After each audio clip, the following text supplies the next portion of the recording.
foreigners don't pay tax, so they shouldn't use our public hospitals. That lie gives... Okay, since you decided to tag me on this video, it clearly means you want me to reply to you, or you want my reply. Now, my guy, you're talking to us about VAT, and you want to make us believe that illegal immigrants pay VAT, therefore they have some sort of major contribution that they're making to the country. When you exclude the fact that South Africa pays 10 different types of taxes, of which illegal immigrants cannot contribute to them because they're not even registered in South Africa. They don't belong in South Africa. They are like non-existent, basically, because we don't know who they are. We don't have their background. They come from all over the world to come to South Africa. Then you come and you tell us that we are being xenophobic because we are raising a concern that you can't have millions of people coming into your country and you don't know who they are and they're undocumented, etc. So you tell me, when a person from outside of South Africa comes and they commit crime, as they have been constantly doing, we've seen them on television plenty of times, Zoktola, ex-Depot, whatever the case may be, and they commit crimes in South Africa. And then you tell me that those people are poor black Africans, because I think it gives you some sort of satisfaction to label everyone who is an illegal immigrant as poor. Then you come and tell us that those people are coming here and they should be allowed here because they're poor and they're black. You tell me, how do we manage crime when it comes to a person that we don't know who they are, we don't know their history, as we've seen Mozambican drug lords who are kidnapping kingpins from Mozambique coming here to South Africa, being found to be living here. We found that there's people who are assassins in their own country and they come here and they commit crimes. We've seen illegal mining thriving in South Africa, where there's hundreds of thousands of illegal immigrants who are undocumented and they're coming to the country and they're doing that. And you're saying these are poor black Africans that we should just ignore because we're being petty. Top of that, you come and you tell us that in our clinics we don't have a right to say anything when it comes to that because we're going to hide behind tax.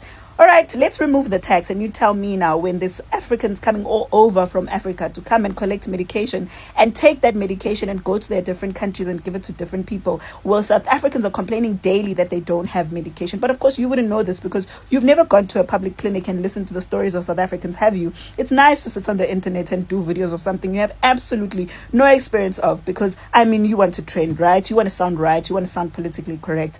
But now you tell me, if you're such a good guy, if you're such an amazing person, why don't you take all these illegal immigrants, or maybe 5 or 4 or 3 of them, bring them to your house, you don't know them, and live with them, right? But of course you wouldn't do that because you wouldn't even know that we've been getting hundreds of people from, actually thousands of people from South Africa who've done the same thing. They've taken illegal immigrants in, and you know what they did? They hijacked their homes and chucked them out, or they killed them in order to take over the home and own it. You wouldn't know this, would you? Because, I mean, everyone is xenophobic. You are Mr. Nice Guy.